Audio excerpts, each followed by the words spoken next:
All right. Well,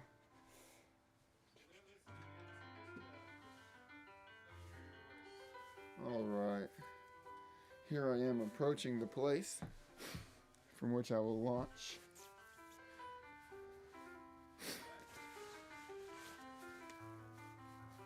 Here is the place where the.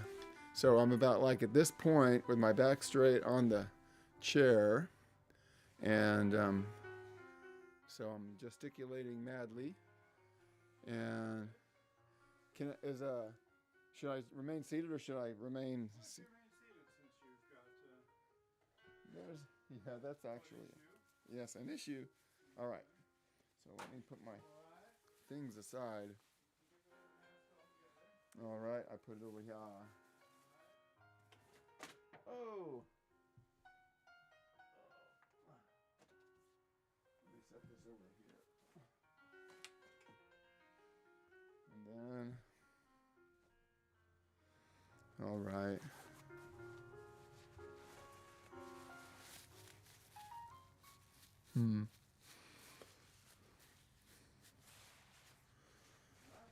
All right. So, greetings, O poet. It is good to have arrived at this place at this time, at this juncture of the points of time and space, a point in time amidst waves of space, and a point of space amidst waves of time. An entryway, if you will, into the work of a particular poet. O poets, how do we approach the work of another poet? With a mode or an operative organ of appreciation known only to us. From our long and arduous apprenticeship with these ancient forms of art, we are actually commissioned with a task to come to grips with that which has moved us, as a work of art, or with the people who have moved us as presences. And sometimes, O poets, in the way we read, we seem at our best to come closer to the human realities of the human consciousnesses, the individuals who commit their words to the page, so that we can read those words and, in the cognitive gift that poetry is, come to realize another life, another mode, another way, another personality, another consciousness than our own, another way of understanding reality than our own, another way to approach that reality than our own. So what better field of study than the work of another poet? So tonight's theme is William Everson, otherwise known as Brother Antoninus. William Everson and his many themes, and his many masks, and his many approaches, and his great contribution, which, as so is often the case, appeared in totality from the very beginning. But by this I mean the totality of the entire tree in the seed of the tree. The entirety of the whole oak in the acorn.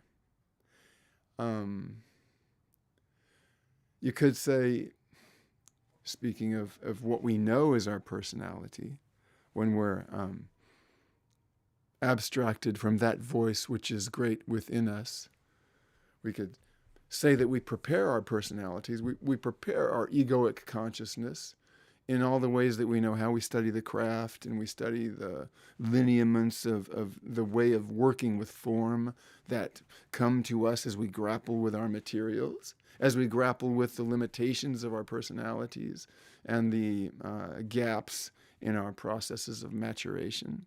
And we do that so as to, I guess that would be like the whetting of the axe blade.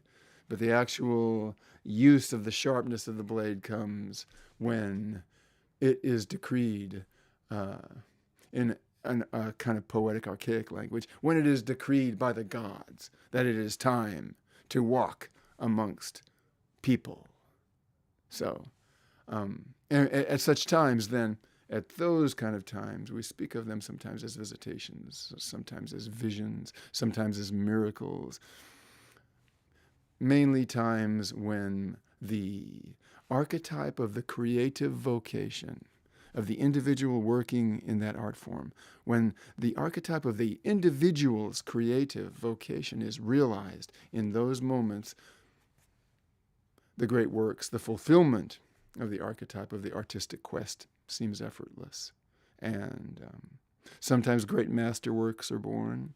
Sometimes the peace beyond all understanding is granted and arrives. You look up and it is there, or you look down and it rises up from below, or you look within and it envelopes you from the outside, or it pervades and penetrates all around you, transforming your very view of reality. Well, these are the fields in which our seeds are sown. And we, of course, since time has begun, since the human species first began to define itself in self-consciousness, since that time we've had many models and exemplars and guides. So it is fitting and proper to speak of William Everson, otherwise known as Brother Antoninus, during his period in the Dominican order when he was a monk with that name. It is fitting to speak of him in this line of succession of all the creative personalities and all the creative works that have ever touched us, and all the creative thoughts we ourselves have had in reaching out to these creative works in order to be touched by them, so that we could fulfill our own vocation, however dimly it becomes known to us. It is fitting and proper to speak of Everson in these terms, because I've mentioned the many masks of Mr. Everson. Not only the Dominican priest, not only the Dionysian beat poet, but also the printer, the craftsman, the plowman, the rake, the conscientious objector, the creative teacher of artistic perception, which in many ways, I would say, when we look at the works that issued from him from behind that mask, to use the term, loosely and perhaps playfully, from behind that mask, we can gather everything that was there before, and even come to appreciate the fulfillment of it, that it takes place, because it is all a part of an organic process in the mind. We speak of the wave. We speak of the particle, the personality. We speak of the wave as the structure externally of the inspiration that flows to us, sometimes flows within us and flows through us. Okay. Well, so that being said, let's consider some of his own formulations of some of the mystery of what we are beginning to delineate. So, well, I'll tell you this. You could say that we begin on a bus on the West Coast, a Greyhound, perhaps, or a Continental Trailways, but it's soon after the ending of the Second World War. And William Everson has completed a stint in a kind of a work camp for conscientious objectors in the forests of Oregon. And let me just mention, speaking of those who chose that path and formulated their testimony to their times in this way, in the sense of declaring themselves as conscientious objectors, I'm thinking of William Everson along those lines during the Second World War, but also another a poet, also named William Stafford. And William Stafford wrote extensively of his experiences at a work camp as a conscientious objector.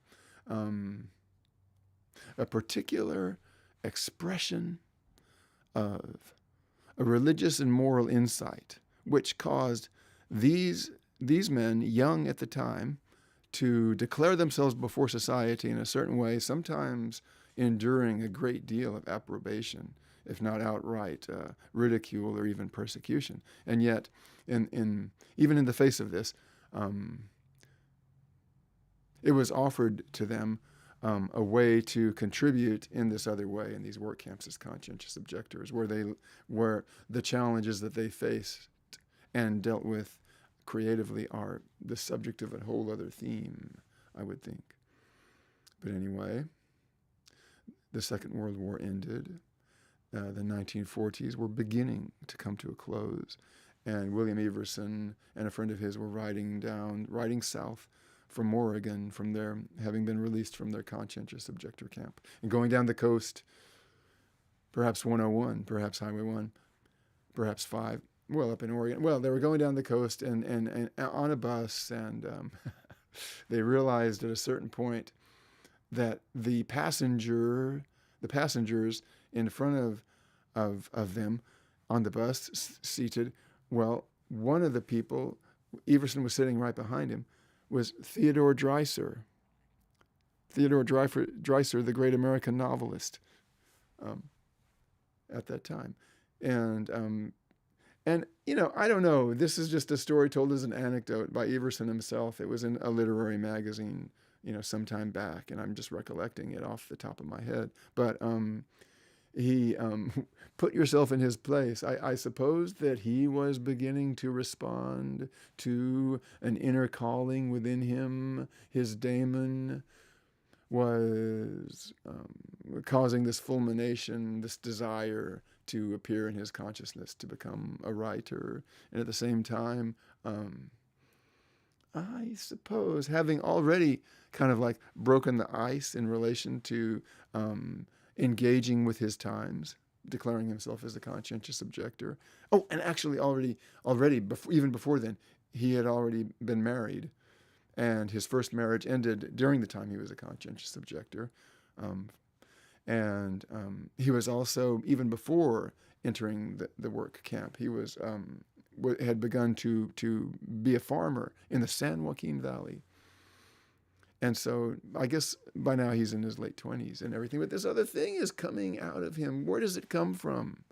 Where does it come from, this inner impetus for this quest to follow one's own path and do something so strange as to ride behind Theodore Dreiser on a bus heading south down the coast? And at some point in Oregon, before crossing the state line into California, they stopped at a gas station or a restaurant or whatever, and the passengers on the bus got out to stretch their legs and all this. And according to the tale, Theodore Dreiser was in the men's room, and and during the time when he was relieving himself, yes, semi-adult content, William Everson Brash approached him and said, "Oh, Mr. Dreiser, I cannot believe I am meeting you, a great novelist in the flesh, and I am so honored to be in your presence, and I would like you to respond to me in some way as a budding writer." And, some words to this effect.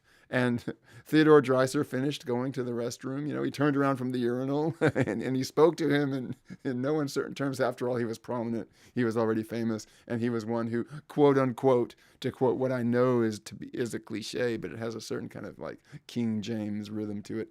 He did not suffer fools gladly. And so he gave young William Everson a kind of a dressing down, a belittling dismissal. "Oh, I see tons of you people. None of you will ever amount to anything. Leave me alone. Go away." And so, crestfallen and abashed, William Everson reeled away, out of the restroom into the restaurant of the bus station, and spoke to his companion, saying, "Leave him alone. Don't approach him anymore." And his companion said, "I already gathered that just by the look on his face." But anyway, ever after Everson, related this anecdote in a self-effacing way, as naturally it would be, and it belongs with a whole long tradition of teachers sending the disciple away most rudely. So already, even in this case, a certain anecdote or a certain encounter becomes memorable in some way, as if the shell of the acorn were beginning to crack, and beneath the earth of incoherence, a seed was beginning to sprout. A life form was beginning to metamorphosize and to seek the light, even unto the extent of breaking through the crust of the callow ego, you could say, which realized itself making embarrassing mistake after embarrassing mistake.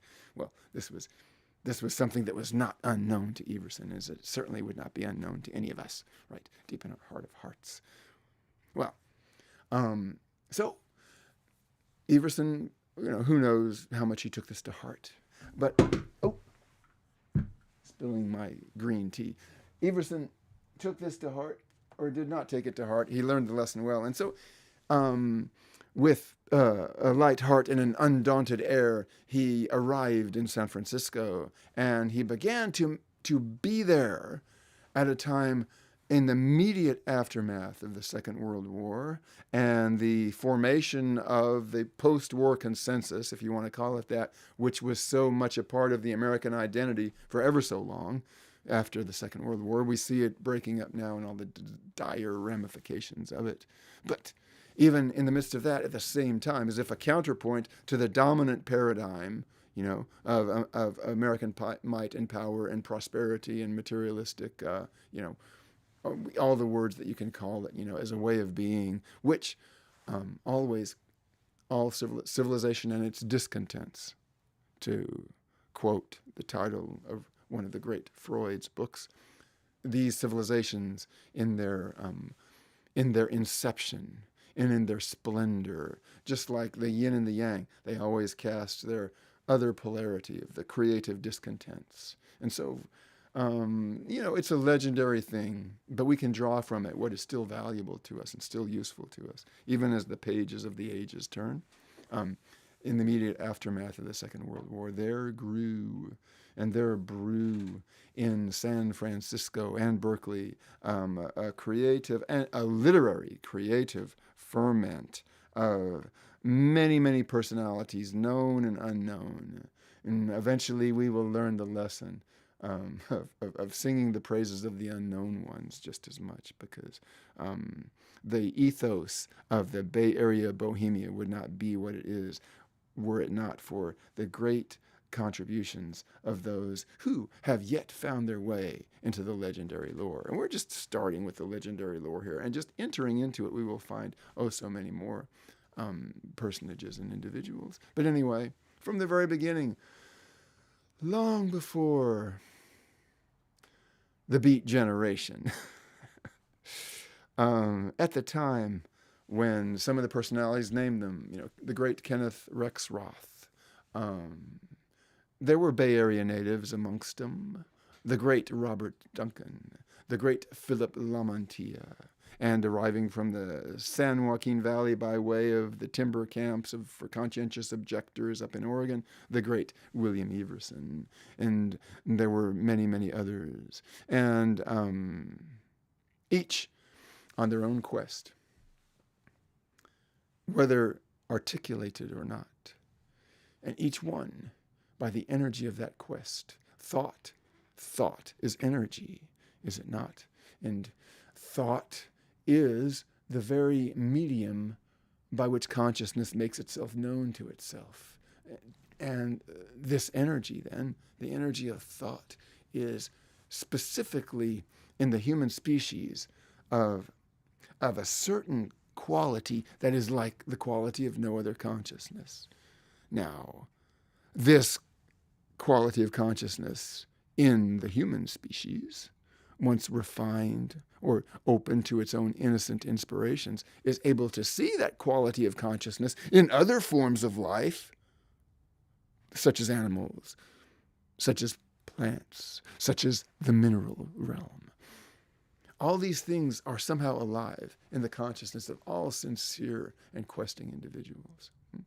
And so William Everson arrived there, and like, oh, so many people, before they even had a word for it, the 1970s me generation, before that, there were people like this, bohemians in search of the meaning of life in the productions of the mind, be they books or paintings or music, and in search of their own way to creatively participate in the flowing of this creative energy from age to age. And at the same time, and there are so many ways that you can have a cultural renaissance. There are so many ways creativity flows anew into the ongoing currents of the history of the human mind as it grapples with infinite matters. But in the particular case, or again and again and again, you see that there are shackles broken and trammels released.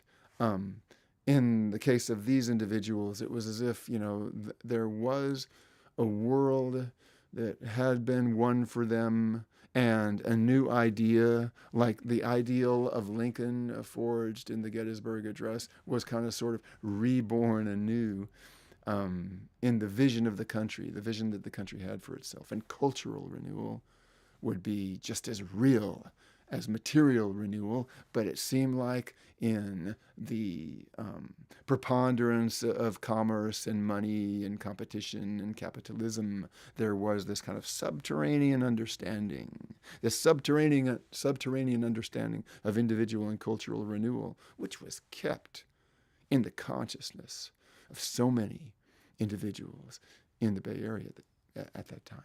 This is putting it in legendary terms. So William Everson himself, though, in the midst of all this, and forging the new consciousness in the smithy of his own mind, was also grappling with a great deal of personal pain. His marriage had broken up. So many things were called into question, and his sense of his being he was just in a radical state of uncertainty, an extreme state of uncertainty. And in an extreme state of uncertainty, in a beautiful place, with unformed, beautiful ideas in the air all around, with an ethos of communality. Yeah, some of the shackles that were broken down was the sense of like the hierarchical greatness of the great individuals, the Theodore Dreisers, for example, or any number of other like prosperous kind of successful personages. There was the energy, the creative energy was on a more like grassroots level, and this sense of community, this sense of communality, this sense of, of course, a radical political tradition, be it radical in the area of labor relations and labor rights, women's rights, or the rights of indigenous people, or the awareness of the awareness of the need for new ways of dealing with issues of power and violence, pacifism, visionary religious consciousness. Visionary consciousness achieved by a great many means. And there's great innovation in those kind of realms also. But William Everson, though, already humble within the necessities of his own being, was grappling with this intense sense of deep personal pain and separation from whatever it was that sustained him and made it possible for him to live with his imagination the way it was up to that point. And abiding in a milieu of artists, he came across, a friend handed him a picture. It was a picture painted by Mary Fabili, So he heard of Mary Fabili. He had a picture drawn by her. He put it on his wall. He spent time in his dwelling with that picture on the wall. And like artworks do, he established a kind of a relationship with that picture. He had heard of the artist, Mary Fabili, but he had never met her. But then one day he did. And it was probably the first or second time that he had a conversation with her was in a bohemian party for a poet coming out in whatever way, probably perhaps maybe in a book published from a tiny press, because this was the time of the super tiny regional presses. Jack Spicer, White Rabbit Press, any number of these presses, magical books that are still floating around there somewhere, meant to be printed in tiny quantities, because almost as if there was an awareness of the value of not only an esoteric literary consciousness, of an enclave of taste, almost like so that a secret and cryptic language could be guarded, so that the deepest themes could be explored, but only known to those who would understand it. As well as a sense of regionalism. And this is interesting to me now that it appears before me now, of urban regionalism. Of urban regionalism, because the Bohemian scene is an urban scene, is it not? I mean, this is post-war, and for several generations now, Americans had been transitioning from a predominantly rural world to a more and more of an urban world, so that it becomes more and more the theme from before Theodore Dreiser, even from before Mark Twain, from going back way back, of the callow rustic from the country coming into the city to gain experience, that kind of literary theme. Well, but then, and so there in the city, another kind of innocence was somehow, some way, it happened in Greenwich Village in the 1920s and the 1890s, and in New York, and in the before the American Civil War. In many of these urban centers, there have always been these kind of bohemias, and specifically and unique in American urban life. But they're so often populated by people who have come from the country, with their awareness of the rhythms of the country and of relating to nature in such a very basic way, even before it gets idealized, right, in all the ways that it gets idealized. No need to go into that specifically.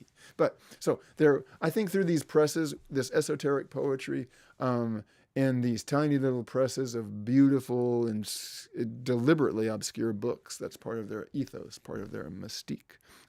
There is developing still a nascent consciousness of this kind of like urban specificity of culture, this urban realism. Really, it's a lesson to the human imagination. It's a lesson to the human imagination to learn to see the subtle details in the creations of those who live in these places that draw your attention for more abstract reasons.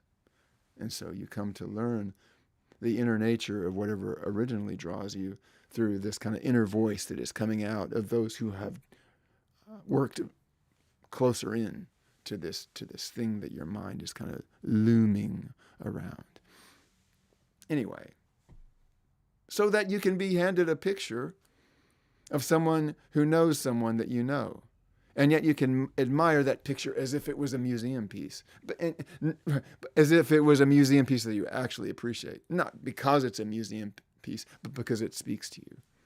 So this picture by Mary Fabili, and he didn't even describe what it was a picture of, but he had a relationship with this picture. Perhaps he wondered about the individual who made that art. Perhaps he wondered about the presence of the consciousness that would bring forth from within themselves this formal piece, this artwork which he had hanging on his wall. But like I say, eventually he did meet her. And he was drawn to her in that way that only the romantic know, when suddenly the abstract ideal is made flesh. The word or the image is made flesh before you, walking and moving in all of its changing moods. And for William Everson, hurt and hooded and very intense and absorbed in his own particular reality, and introverted, but not in a delicate kind of way, because this is his personality. He's got like a very unique personality, and it's these kind of personalities actually that create these kind of really rough-hewn, epic kind of, who have this rough-hewn, epic kind of quality that they bring to their works or to their viewpoint or to their outlook. And they sometimes can be abrasive and rustic and simple. But anyway, so there he was, and there she was. So an awakening began to occur for both of them. And there was the interaction of their romantic relationship. But there was also this other formation going on from within them, parallel. It was like they were each growing spiritually in parallel ways. And though they were entangled in all the romantic ways, there was also this deeper awareness that the entangled romantic relationship they had many little convoluted pathways for them to see what was really going on with both of them. And they were both progressing toward a realization of their own inner ideal. And for a time, William Everson felt profoundly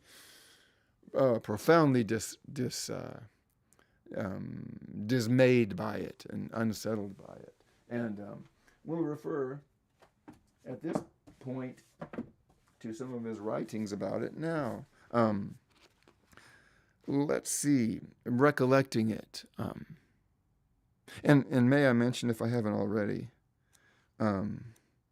it seems to me at this point in time, the poetry that gets on the page is fine and good and a grand doorway.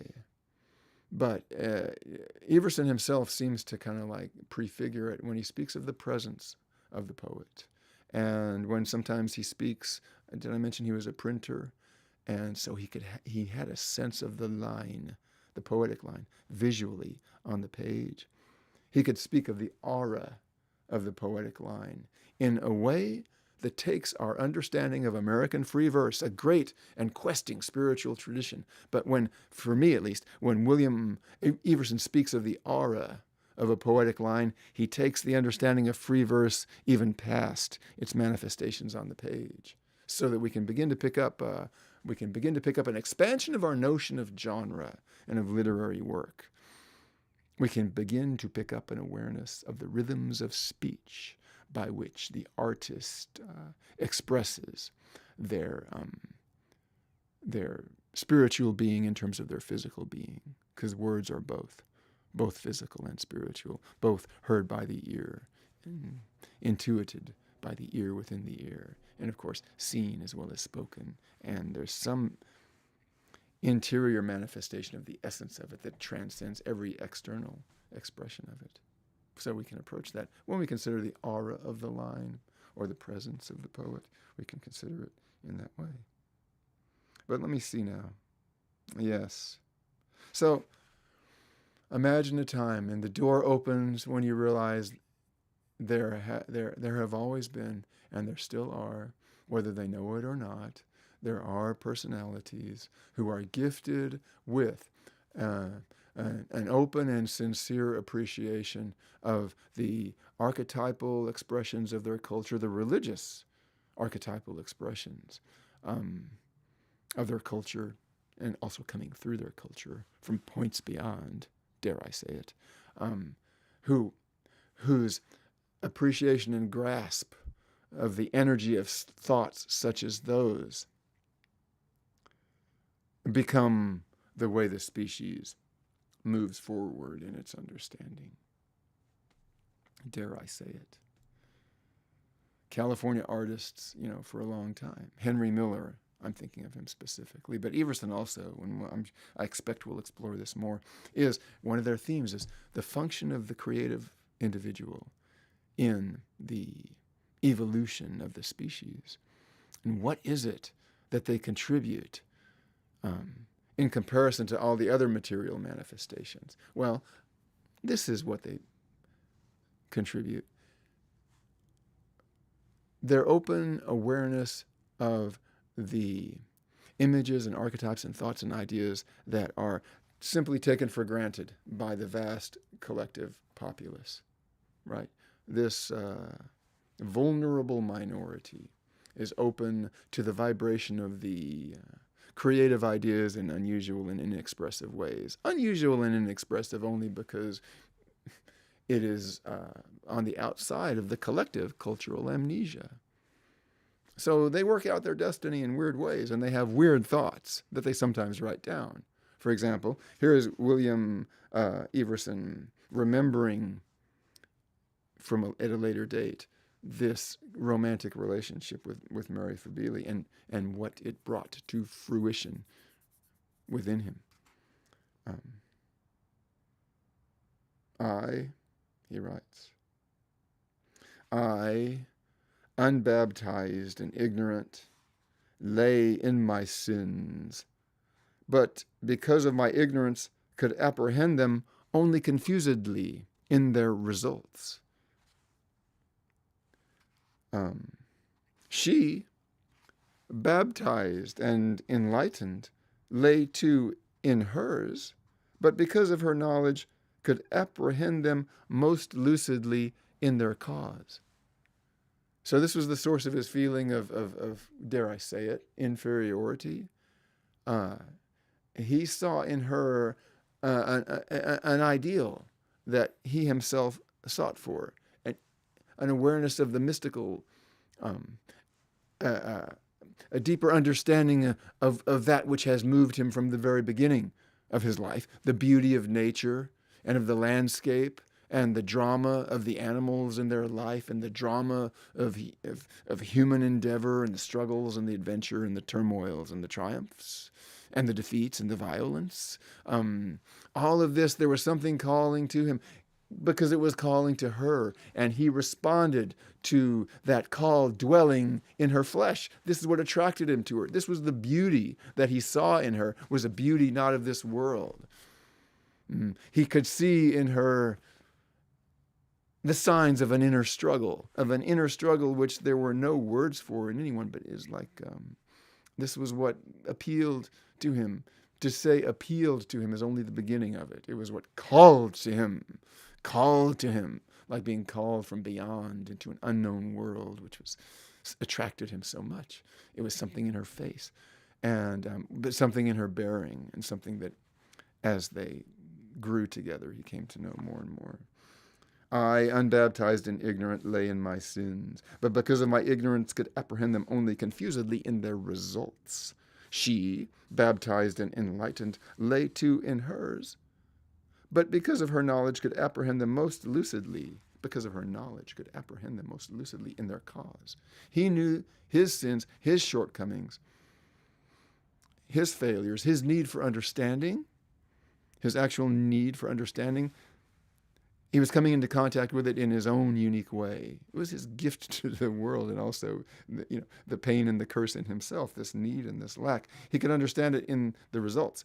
Whereas in his mind, at least, because it's a projection, of course, in his mind, at least, she understood it lucidly, sinfulness and lack and incompletion and the necessity of the distance and the lacunae and the gaps and the spaces of fulfillment. She could understand it lucidly in the cause.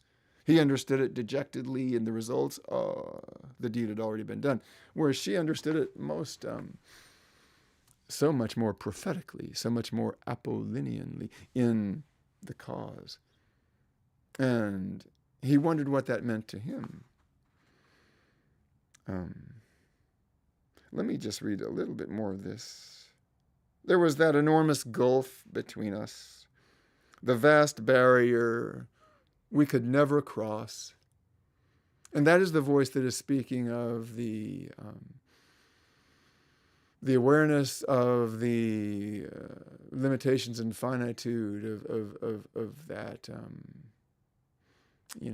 infatuated attraction you could say, but at the same time, there's this awareness through this very lack that there's this other reality that is going on, that they're each on their own kind of path, and that there's some kind of like cross resonance of understanding, so that in a certain sense is spiritual companions, and he himself as an individual introspector, that is the dimension of the real action that is going on, in this romantic relationship.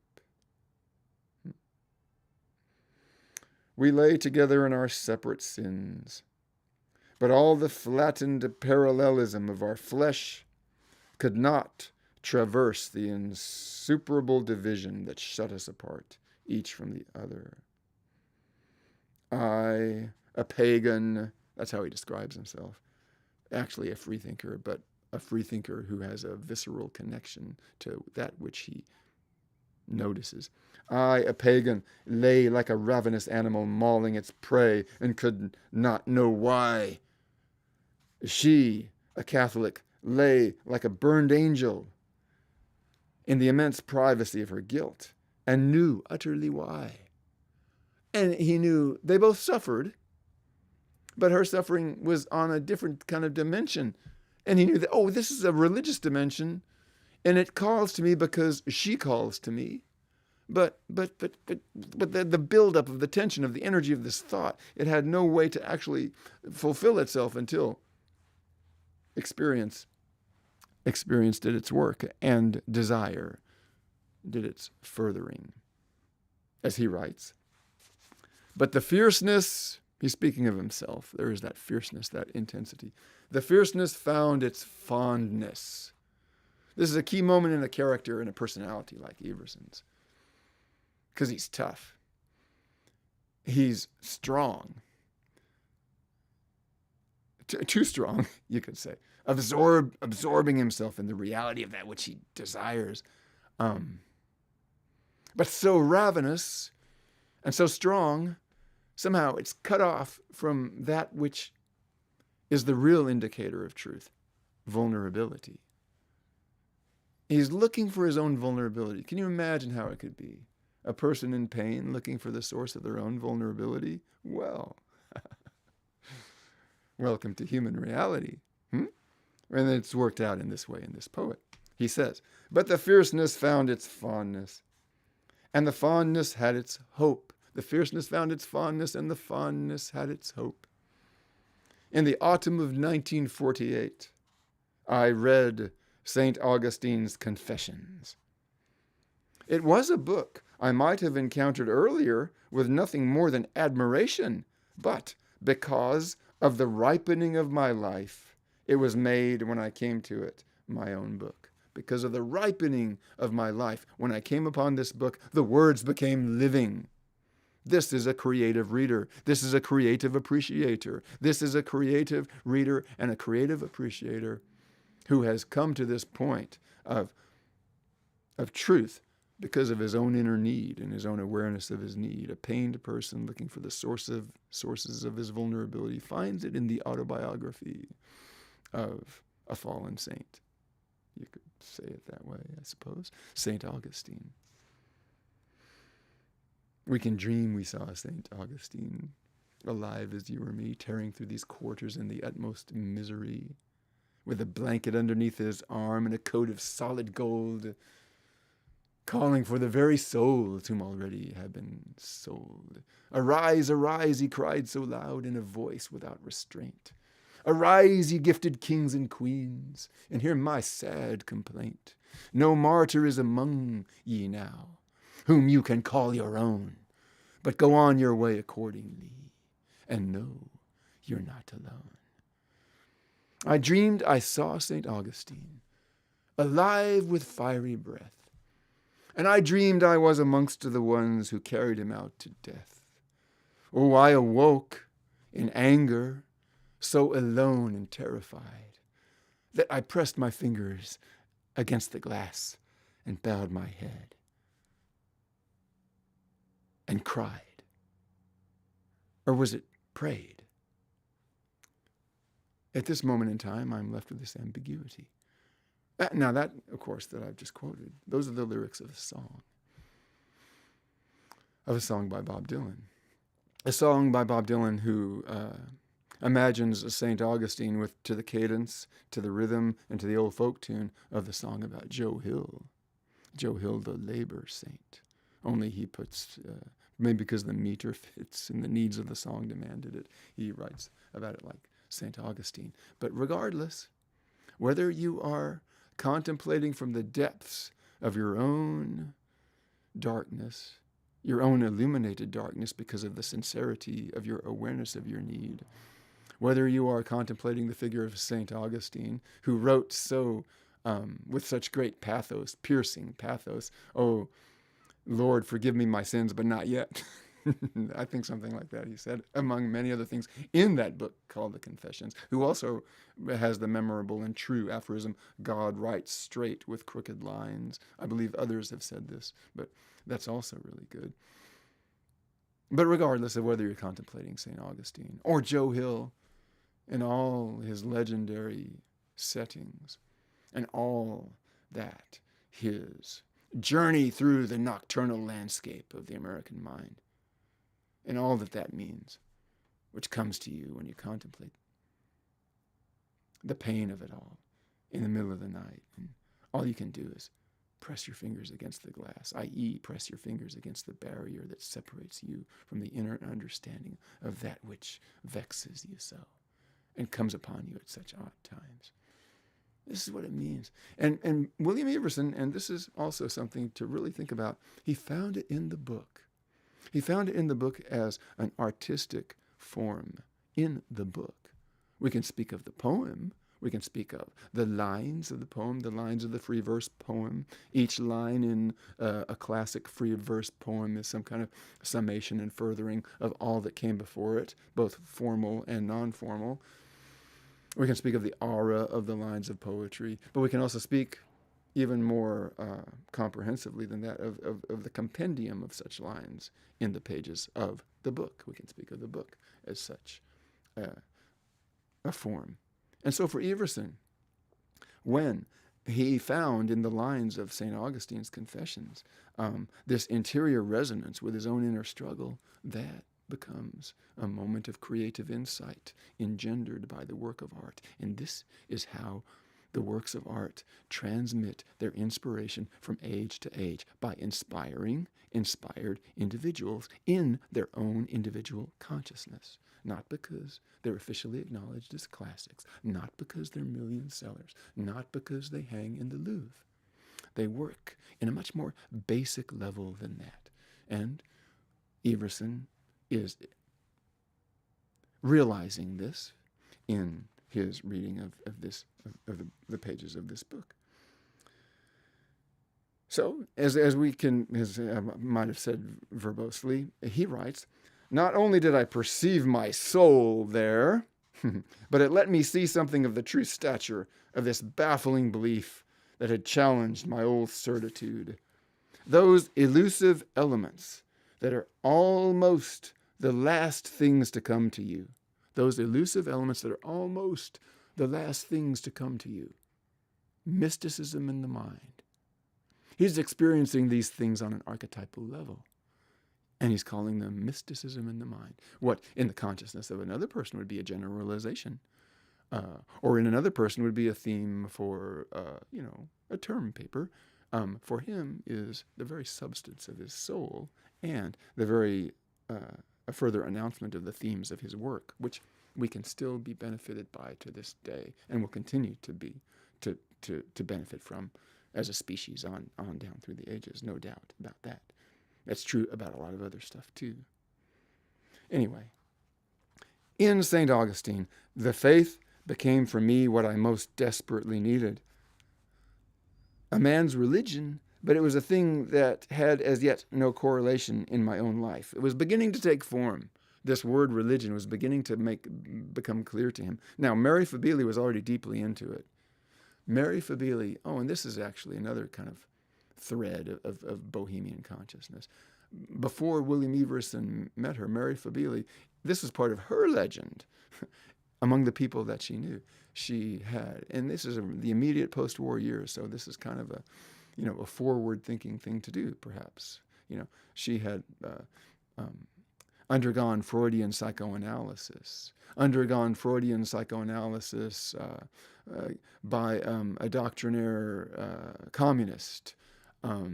This whole concatenation of influences brought her to a place where she was able to, emerging from her psychoanalysis and the influences of all these different kind of subterranean, kind of less mainstream kind of forms of thought, it reawakened in her original Catholicism. So she was well along that road and deeply. It was very much a part of her feeling life, of her emotional life, of her spiritual life, and of her cultural expressions, because she was an artist and a poet. And I have some of her poems. We'll read a couple of her poems to give you an idea of what was going on there in this blending of creative personalities. But he began to find a furthering of his awareness of the form in terms of his own life, in terms of his own individual, unique life. I could see it in the book, he writes. I could see it in the book, but I could not see it in the church. I began to seek to find the mysticism of the book. And it was this that brought me more and more willingly into the churches. Of course, because he began to understand cognitively, reading in the beginning was the Word, right? Did the scriptures not say this? He was beginning to understand it intuitively. And as we grow in our intuitive understanding, we begin to see manifestations and reflections of our inner understanding in the external world. So what he began to see in the book, he also began to see in the church, a dynamic and mutual relationship of creative perception. I still had no comprehension of the Mass. It remained a thing closed to me. I went, as I say, because she went. Because she told me the mysticism was there in the mystery of the Mass. I hoped to find out what she had found, what the book, St. Augustine's book, had promised. And it came about that we decided to attend midnight Mass that Christmas of 1948 in the cathedral across the bay. See, I think he lived in Berkeley. I think they lived in Berkeley at that time. When he says the cathedral across the bay, was that St. Mary's? I don't know. He doesn't say himself, but they went to midnight Mass in the Christmas of 1948. And as he writes, it was the first midnight Mass since the disorder of the war years. So see, the world is putting itself together in this new way. This is before Vatican II, by the way. And yet, this is the poetic... there were so many creative undercurrents that brought about, that whole kind of the social manifestations, this creative tumult, like the Second Vatican Council. But that's a whole other story. But anyway, it's I won't go into the whole thing, but here's the thing. They went to midnight Mass, and there was a manger. There hadn't been a manger since before the war. And there were live boughs, juniper boughs, and fir boughs and pine cones. Let us not forget for a moment that the Dionysus's symbolic staff is the pine branch. What's it called now? The thyrsus, the Thrys, Thrys, the thyrsus. It is a pine branch with a pine cone growing out of it still. And it's like Hermes' staff is the caducus, with the two snakes coiled around it. Well, there was pine boughs, there was juniper boughs all around a manger. And there was the baby Jesus, and there was Mary, and there was Joseph, and there were donkeys, and there were sheep, and there were shepherds. Something about it began to become archetypal in the consciousness of William Everson in this very place at this very time. As I sat, he writes, as I sat in that familiar estrangement of feeling, which had never left me in the Catholic churches, as I sat in that familiar estrangement of feeling, what he really means is, as I sat in the familiar estrangement of feeling, which I was feeling in all areas of my life, because really the church is no different from any other area of your life. As I sat in that familiar estrangement of feeling, there came to me the resinous scent of the fir trees. It cut across everything else my senses had to contend with in that place. There in the heart of that great alien city, far from my early home and the reassuring simplicity of my old life. He was just a country boy, right? Now he was in the city, and there were creative personalities all around. He was totally in love. He was experiencing spiritual vibrations that he did not have words for. And now suddenly everything seems to coalesce. And the smell of the fir trees coming from the manger scene at midnight mass in 1948. Is it not like Proust's Madeleine cookie, where the cookie broke and the scent of the cookie brought back this flood of memories that introduced Proust to a whole other way of creating a novel? Well, for Everson, the pines, the fir trees began to speak to him through his earthly senses, not with his earthly senses. It cut across everything else my senses had to contend with in that place. There in the heart of the great alien city, San Francisco, far from my early home in the San Joaquin and the reassuring simplicity of my old life, a country boy. That scent was the only thing I could seize on with anything like true realization, but this time it did not raise in me the passion of rebellion it certainly would have once done. The old stimulations fall away. The old passion of rebellion did not arise. And he writes, now, out of the greatness of my need, I sensed in it something of a verification, a kind of indeterminate warrant that I need not fear. Were I to come to the Christ, that he would exact the dreaded renunciation of my natural world, an unspoken unconscious fear that if he were to surrender, so to speak, he would have to renounce, these outworn, or not necessarily outworn, but these ghostly religious terms that play havoc in the consciousness, even unconsciously. Freed by an unverifiable warrant conveyed through the scent of the fir trees, that he would have to renunciate his appreciation of the natural world, which is what he knew of reality, if he came to the figure, that was there in the external manifestation of inner truth, i.e. the church. But all this was happening in the context of a sensory experience.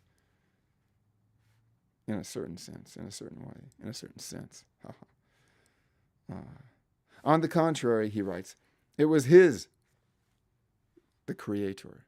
It was his own, of his making, for me to take, by which I might be brought to know the complexity of the means that are his. It was there in the cathedral, mixed in the faint odor of incense, like a tantalization, wooing me to probe behind the facade of appearances, the externals of things in which his might is couched, to seek for the reality that lay behind them all. Or as Melville said, break through the mask. Only for him it was expressing itself in these terms. Okay, but now, that's happening. But then there is an identification with a human figure that occurs as he relates. I could look with my eyes to the place from which I knew the scent was coming, the somnolent odor of forests, and I saw in the miniature stable the several statuettes, and I recognized there the figures of the shepherds. As shepherds, they had no relation to anything authentic in my life, not yet. But remember, he's a country boy. But this is the way he expresses it. As yet, these shepherds I saw in the manger had no relation to anything authentic in my life, save perhaps the Christmases of long ago, other mangers, in other words, and the yearning suspense of childhood, which he was still in touch with, God bless him. What was all this to me, I reflected, as I often did before these things in my puzzlement. What was all this to me, who had never so much as seen a shepherd? But hold, and that's what he writes, what of all this to me, who had never so much as seen a shepherd? But hold, that scent in the air, it was taking me back into a past where something powerful and obscure was being enacted again within me. And searching there, I saw the correlation. It was the sheep herders. Who were they? watching their flocks in the great flats west of Fresno. He was remembering from his actual autobiographical memory. Sure, he knew sheep herders. Or taking their way into the footholds and the slopes of the Sierra. Or coming down again in autumn to graze the edges of vineyard country.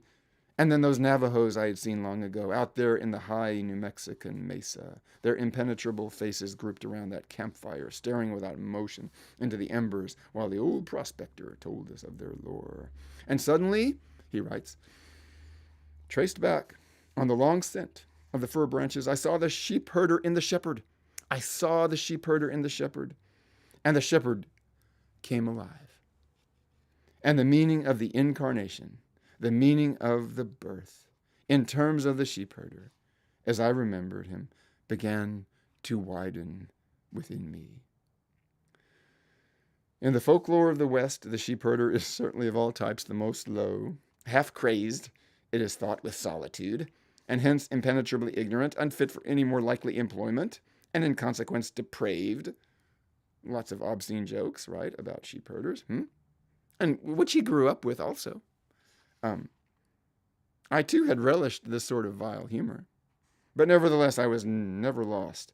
I had never lost my respect for his dignity and for the occupations that took him straight to the heart of the wilderness, which I, in boyhood and in manhood, had virtually worshipped. He's remembering an inchoate memory from his childhood, all at once, it seems, in this entire kind of vision, you could say, or maybe you could just say gestalt.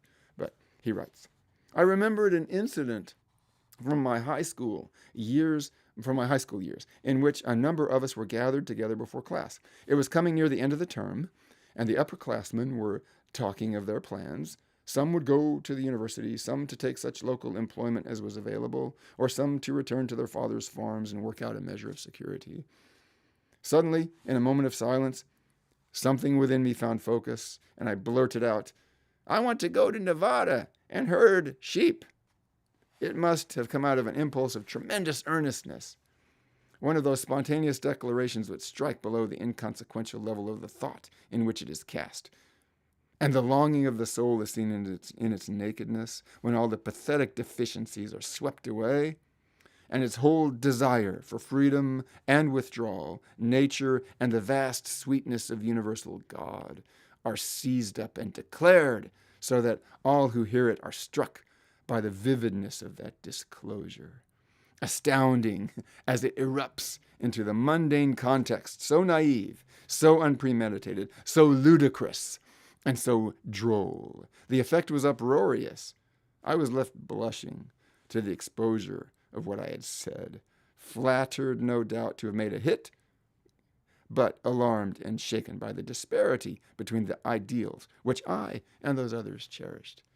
So he remembered a spontaneous utterance he made as a young adolescent, a naive utterance, and yet it contained so much, which is now brought back to him in this religious context, in this place, with this individual person, with Mary Fabili.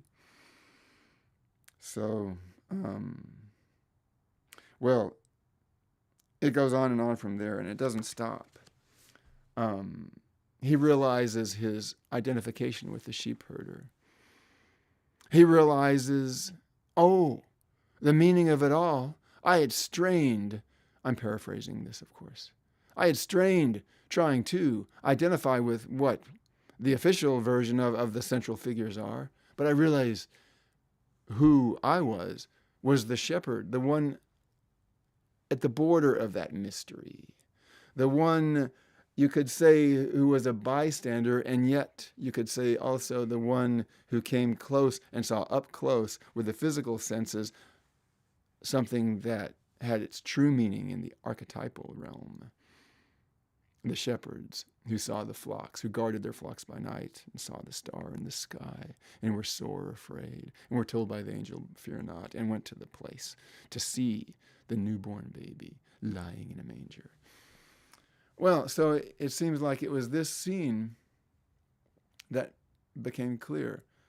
It crystallized something in Everson. And this was the, certainly all of this has a long, long foreground, but you could say it's a keystone or touchstone moment in his religious development. So eventually, several years later, he finds himself, working at the Catholic Worker in Oakland, and he becomes a lay brother in the Dominicans, and he takes the name Brother Antoninus. And at the same time, he's a printer and a craftsman, and no doubt, as his encounter with Theodore Dreiser kind of insinuates, he knows how to make himself known to the influential people, so to speak. And so he begins to publish a lot of books and poetry, and becomes, at the service of his daemon, at the service of his gift, he creates these works, and he expresses them to the community with a certain kind of emphasis, which is of the times in a way, but which he exemplifies in a particular way. And that is, for example, imagine the drama of it. He would appear at readings during the time he was Brother Antoninus, which he was for like 19 years. He was 19 years a Dominican monk. He would appear as well as a poet, and he would appear in his monk outfit or his habit, and at the same time he was in his persona, in his platform persona or his stage persona.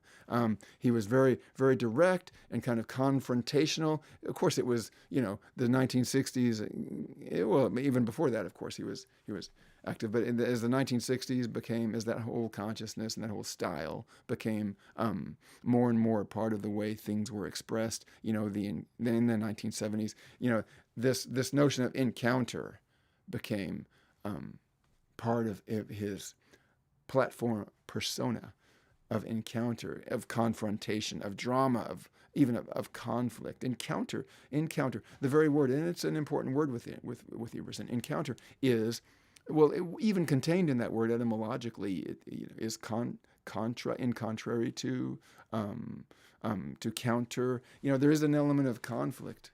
Even in the word meeting, there is that suggestion of againstness. There's that friction or that abrasiveness, or there's that directness, or that, all of which makes for a dramatic and not boring reading.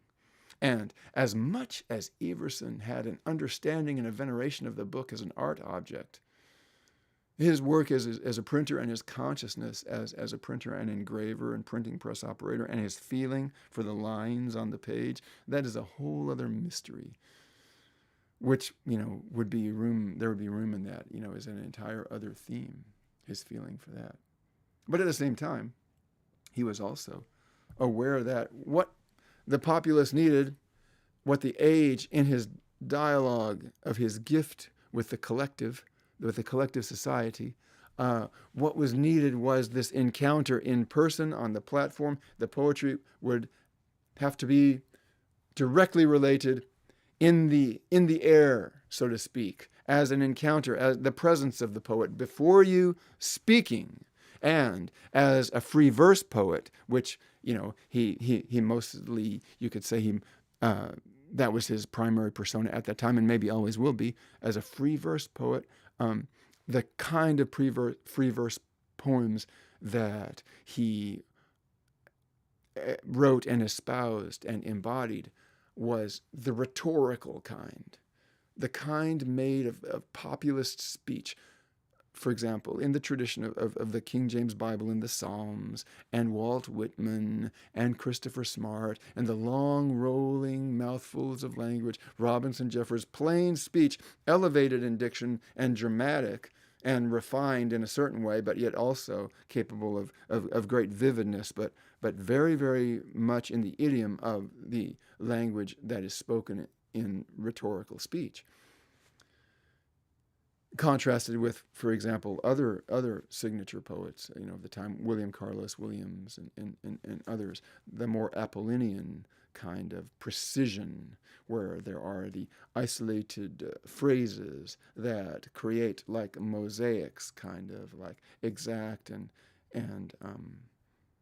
precise, kind of terse clarification. It's kind of an Athena kind of wisdom, and an Apollinian kind of wisdom. Whereas with Whitman and Jeffers and with Everson, he just identified with it consciously. So it's a style, and it was a style before that. And sometimes it speaks to me, and other times I feel like I should distance myself away from that, because sometimes it can easily become a cliche almost. But at this moment, it doesn't seem that way to me right now. This kind of like this. Why? Okay, because in the flow of speech, there is a rhythm that is not the same as in the flow of written sentences. Now, they can approximate each other, of course, and they do, and they feed each other in all kinds of subtle and creative ways, in ways unique and individual to every writer, to every speaker. But what is true, and Everson said this, actually, something to the effect of, here we are in the shackles of cause and effect, right?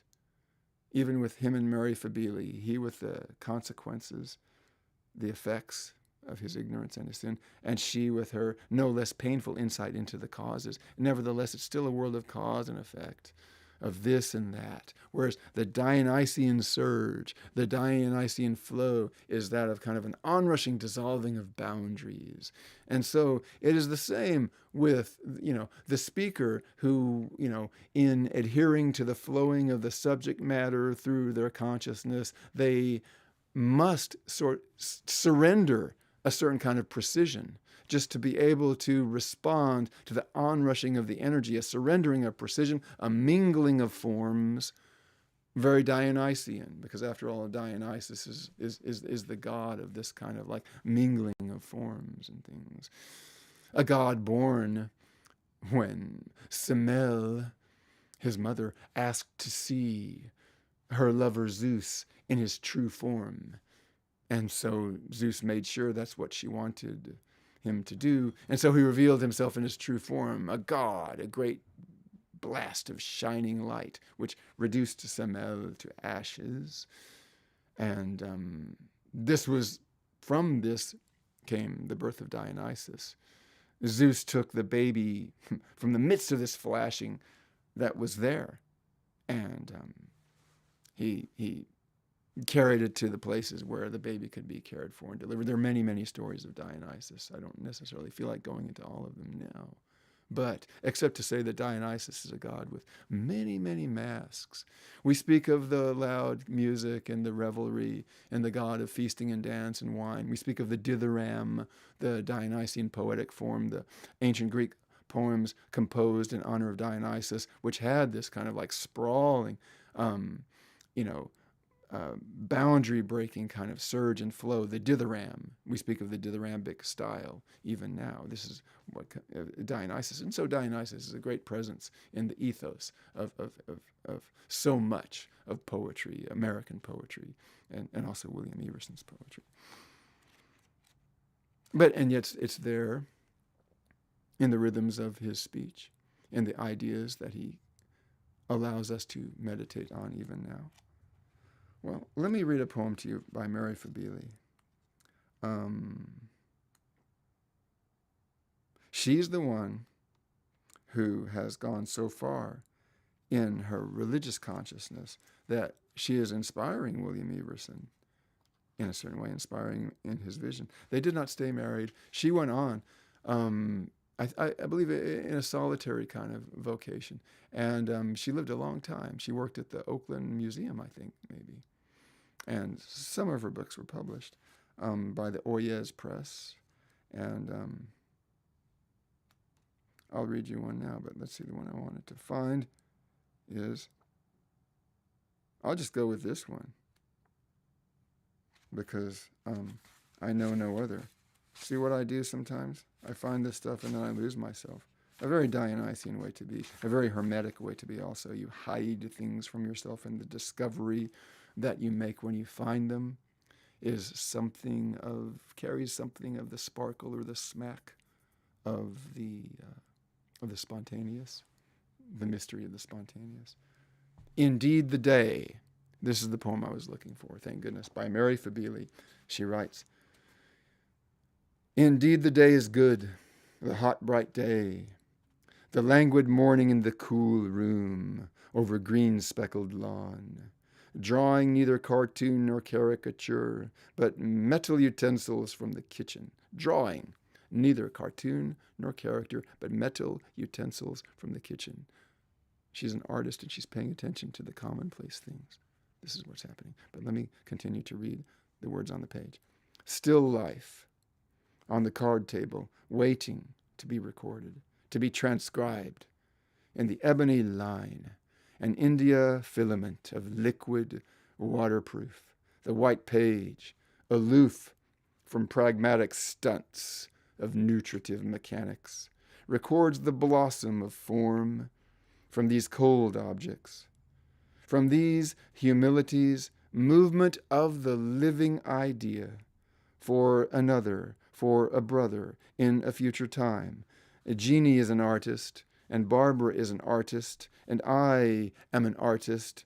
Today we stretch hands to the future and consume the live moment with pleasure. With pleasure, repress the tyranny of ambition. Give peace to the frantic idea that burns our complacence in secret. Have peace in the moment, the room in shadow, triumvirate silence over the gold-speckled lawn, and cars rushing from silence to silence. She writes out of a moment of freedom for herself, a moment of insight into the future.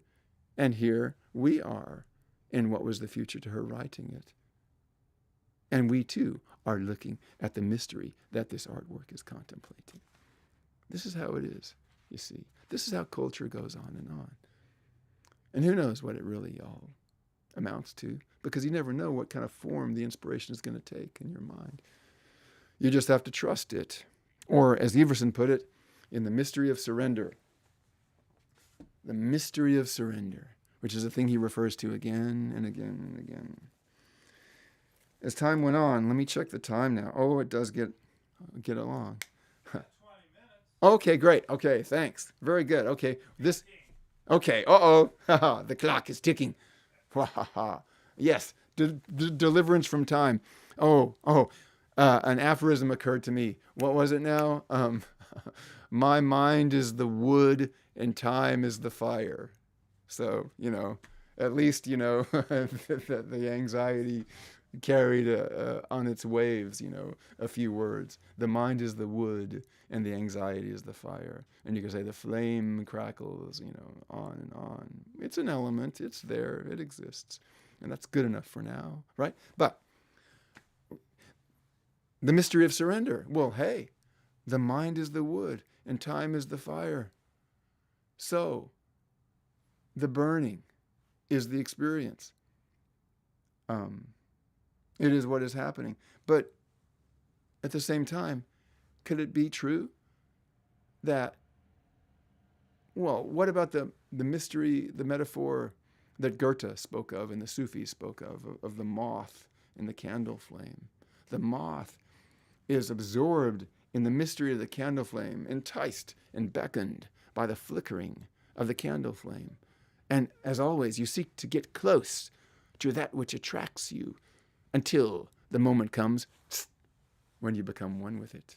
And then you're gone. Like Semele, the mother of Dionysus, just like the moth in the candle flame, just like the mind is wood burning in the fire of time. Well, you could say that is the case. But you could also look at it in a larger sense, because there's so much more to it than that. The mystery of surrender. So this is what Everson, later on in his work, in his creative work, in his surrender to his creative daemon, eventually he became a creative writing teacher at the University of California at Santa Cruz, poet in residence, and he was there for many, many years. And there are quite a few people still around who have a certain kind of, memory or a feeling for what they were given.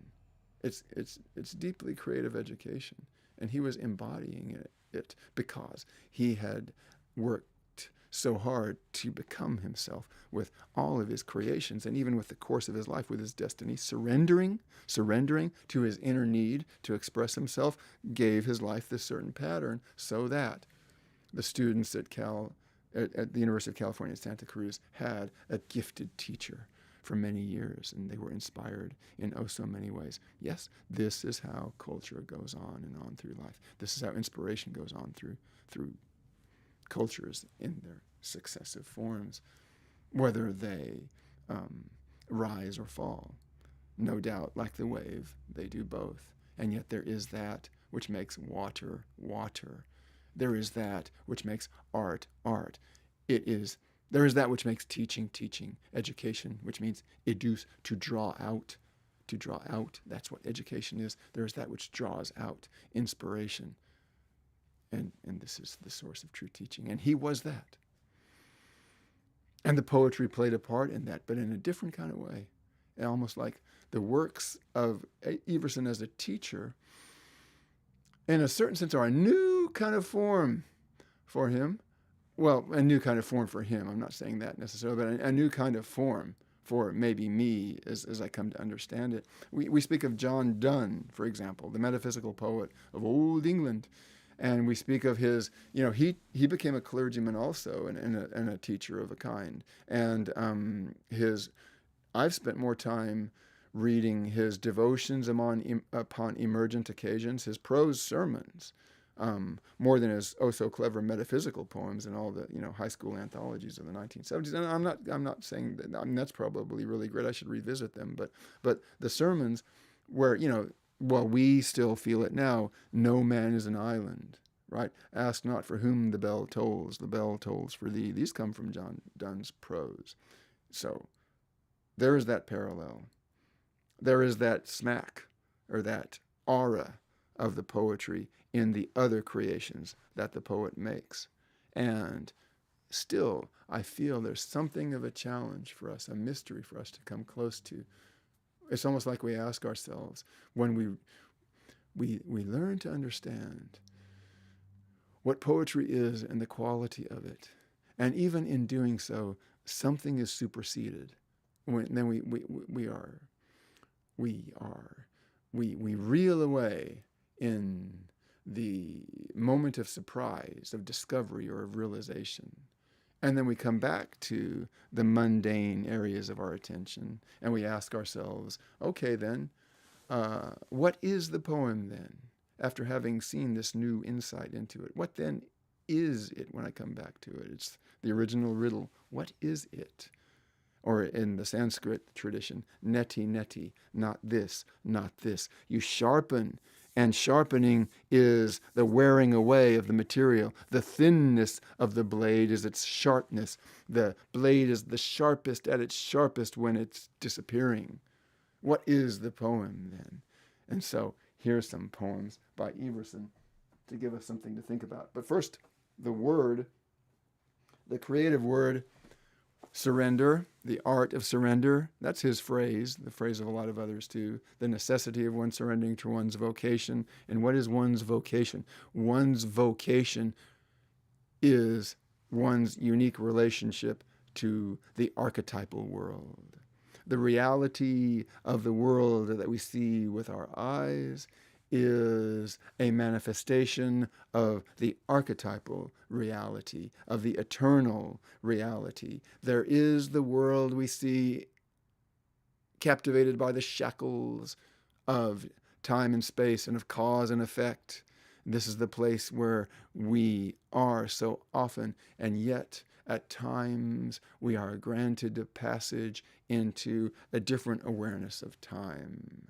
Cyclical time, a different awareness of space, you might say, sacred space, cyclical time, not so much cause and effect, but in the realm of cyclical time, cause and effect is a kind of a mutuality of a dynamic and living relationship which changes from one moment to the next.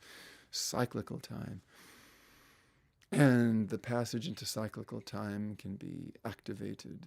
The potential for the passage into cyclical time can at times be activated by the utterance, in the rhythm of the human consciousness that is shaping it in its form in that moment.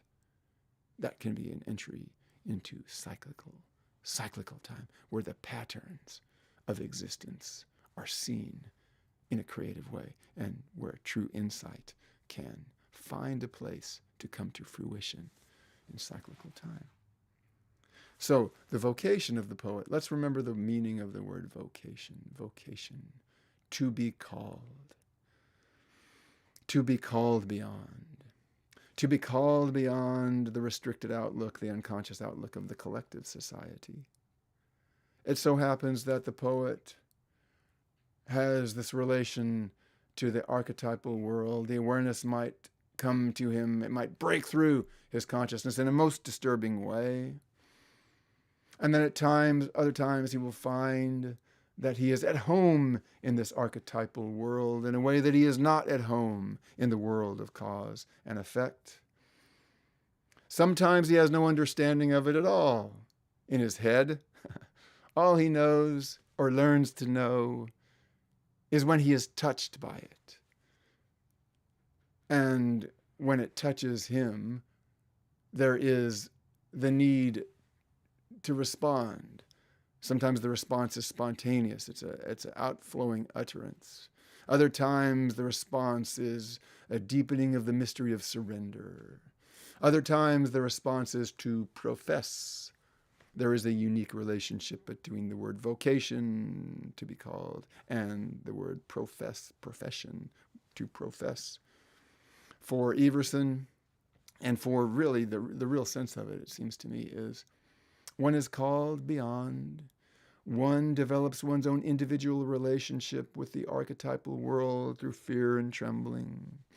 And at a certain point, the thing coalesces because it's a dynamic part of nature. We live to put it in Christian terms, we live in a created world, and the created world is the expression of the mind of the Creator.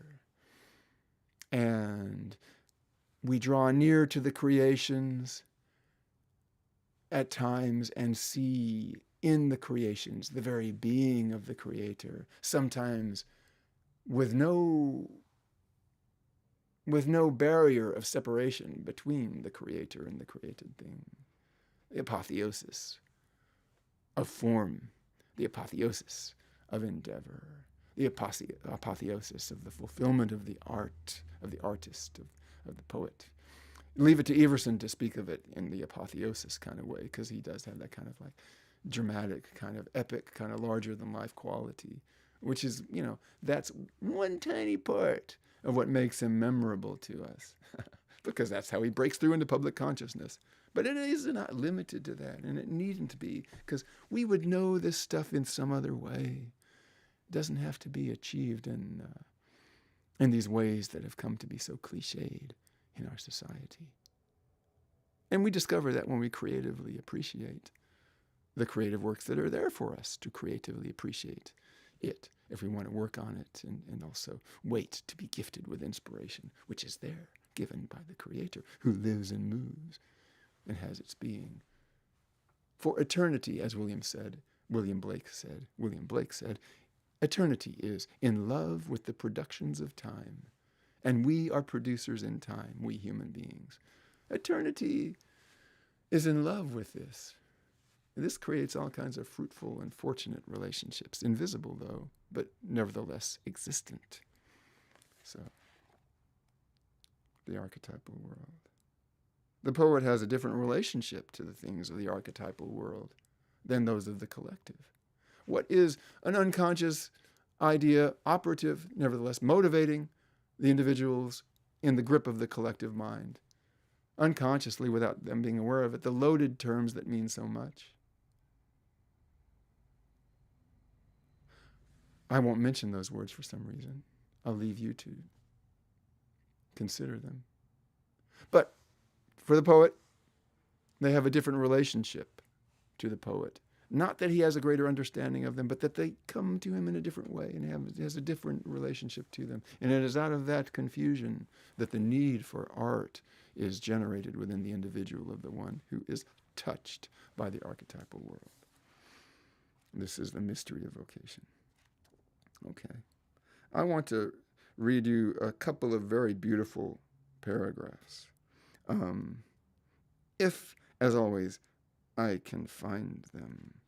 And I believe that I can. And while I'm looking, who knows what ideas might come to us. Well, yes, we're coming to it. Believe me.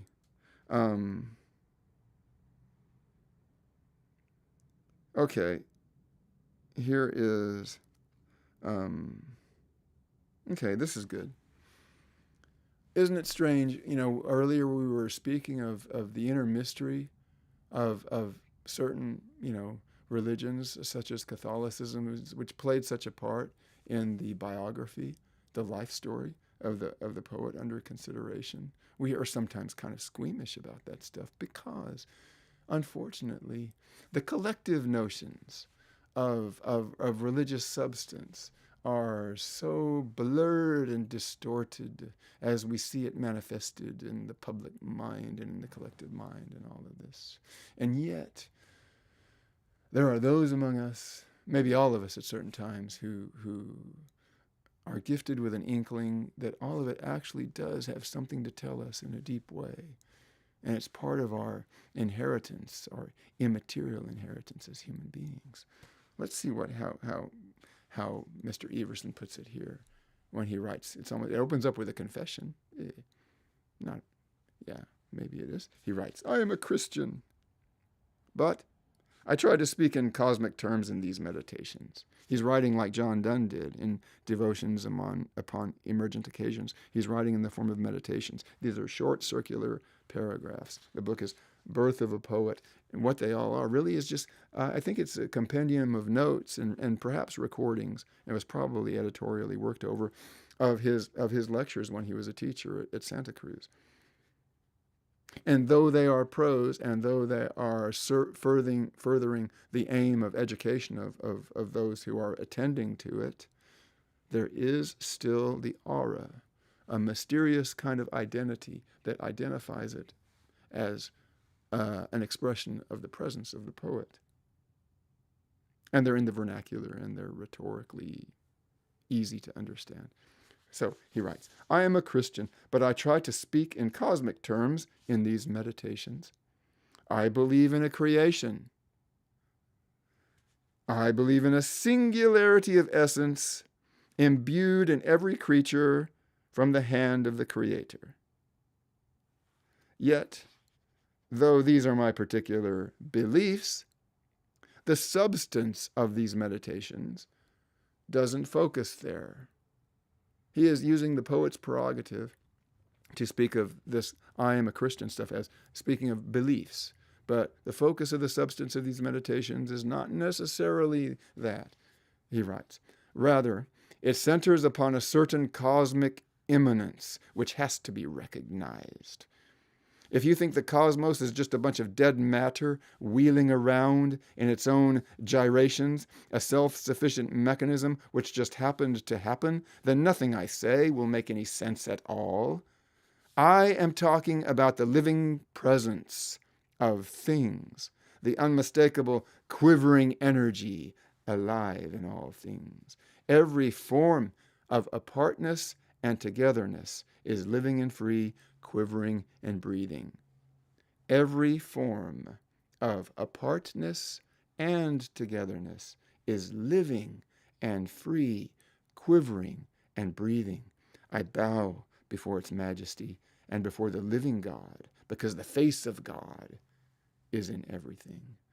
Or as the Zen koan asks, what was your original face before you were born?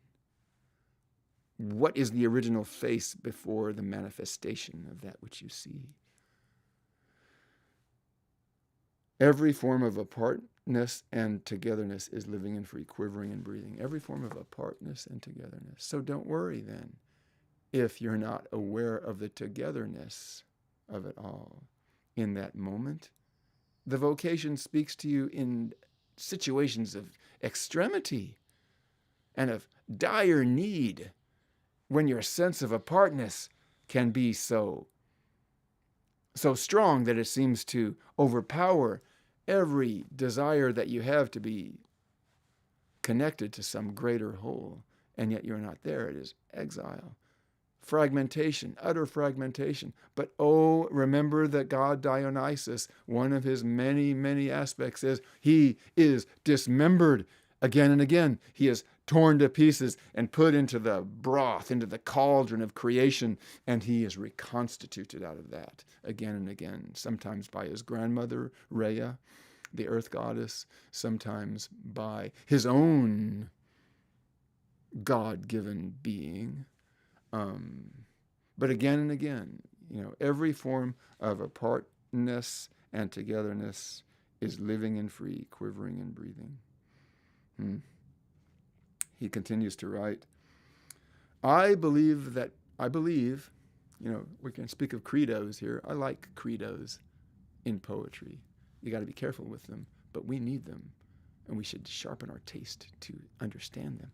I believe that personality is, ontologically speaking, the highest entity in the vast sea of being which we apprehend about us. To that degree, the person is the supreme attestation of the divine. If that makes these meditations religious, so be it. I certainly don't intend to apologize for my beliefs. Yet sometimes you hear this course dismissed because it is said to be religious. It's religious, all right, but brace yourself, is religious in a way you just might not be prepared for. You could say that in the 1970s, and you can still say that now. Okay, this is a good insight. I don't think of it as religious at all. For me, religion is worship. This course is not a venture in worship, but a venture in its sister spirit, attraction. It is the other side of the coin. This is a strange thing, sort of like being in love. Well, it goes on from there. Attraction is the sister spirit of worship. Think of the troubadours in the 12th century and their coded lyrics where they spoke of the beloved in such terms that it encompassed all realms of human desire.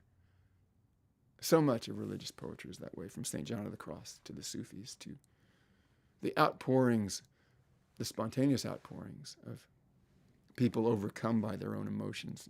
You see them in the streets. You see them all around. They live within us. The utterers under duress who speak out of the unformed need of their inner being. This is the original language of poetry. Okay. I know that there's another quote in here that I wanted to find.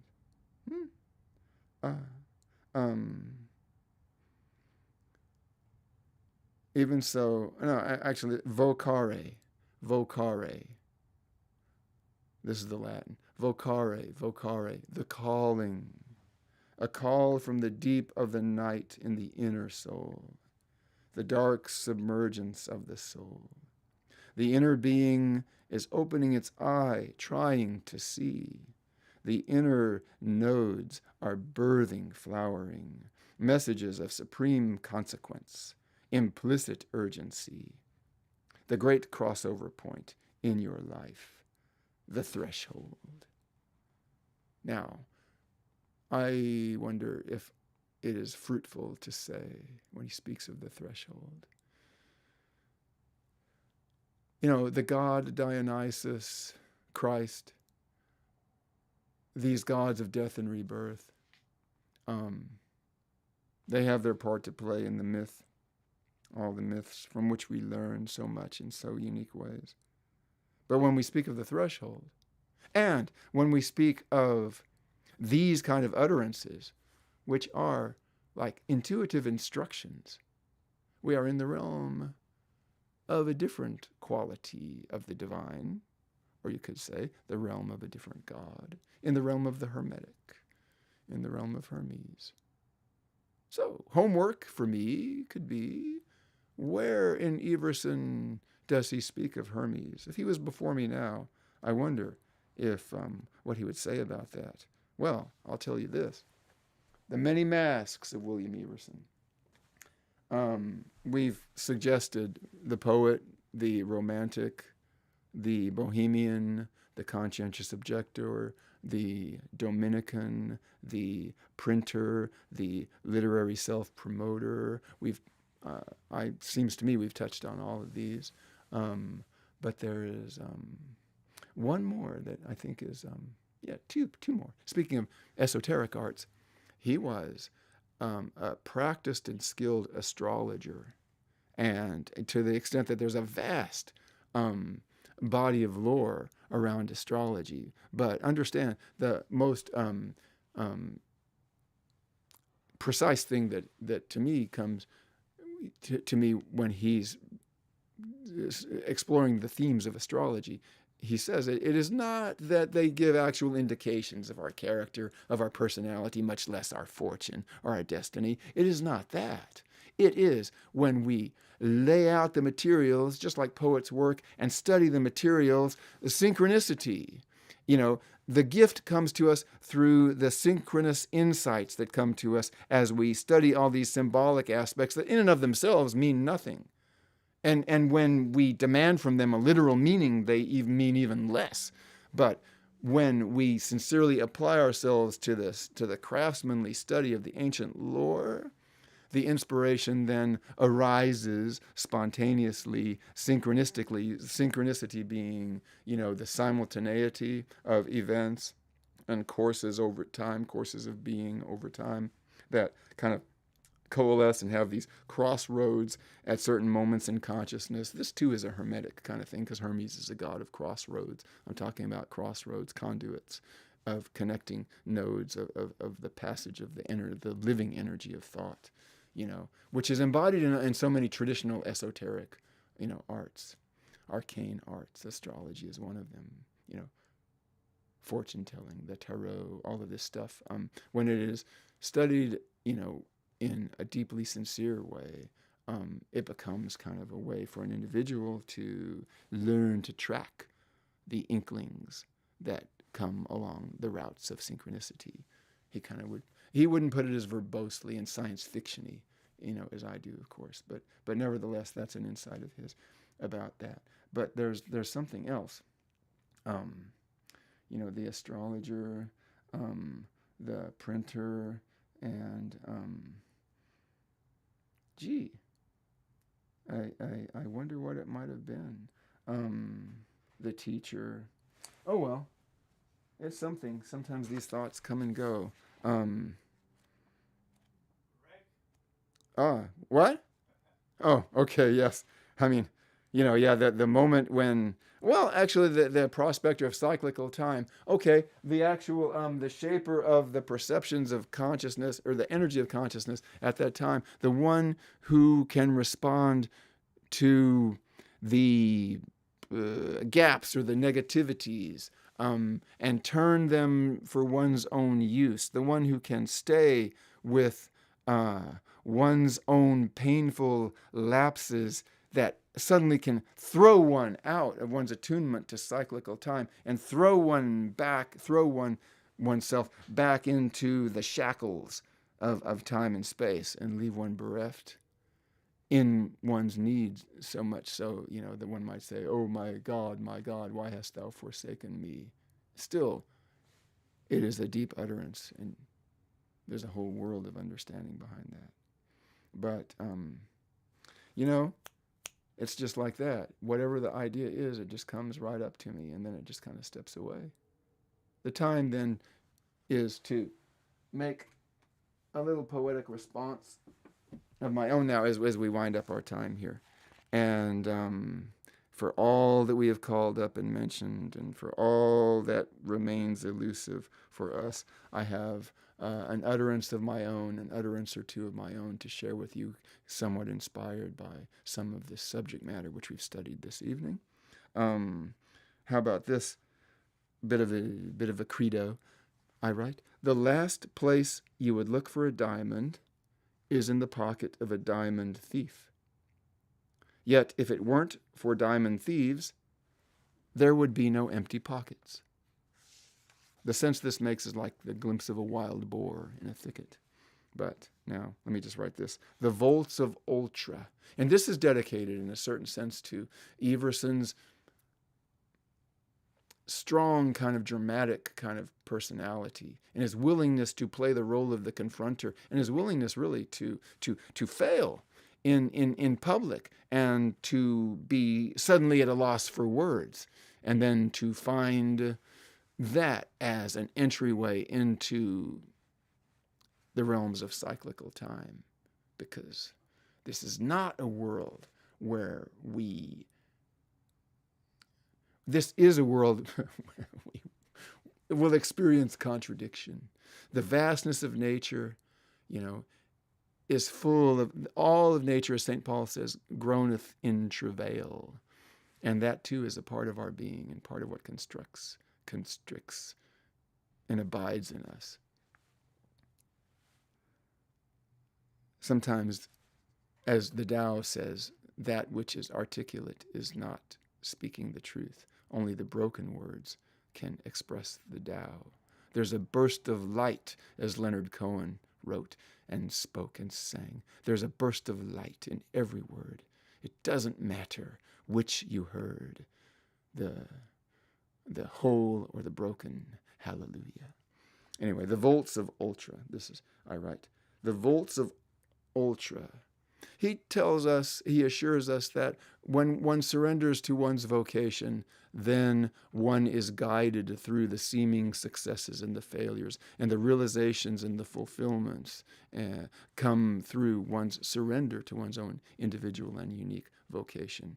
And the pluses and the minuses trade place constantly as we go on. And we cannot see what good luck is. We cannot see what fate and fortune are.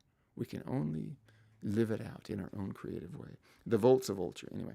Vocation, a golden fleece hanging from a tree, not pressing the right buttons to win a prize, but to give from the wilderness of what you're given and engage with your own handful of rice to offer before the times a sign of peace and a way to make a path from place to place. So it is along these roads that we live and move and have our being. So in this exploration of the works of William Everson, the many masks of William Everson, the many ways the mystery touches us, I offer it to you in a spirit of informality and freedom, and I hope that there is that in it which is useful to you as you come to study it. So that being said, then, is it time? Oh yes, it is time to thank you for your heroic listening. And may all of this understanding take its proper place in us as we live and move and have our being in the realm of the real. All right then, so long for now.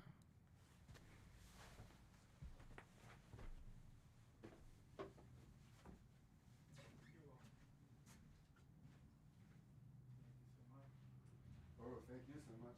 I lost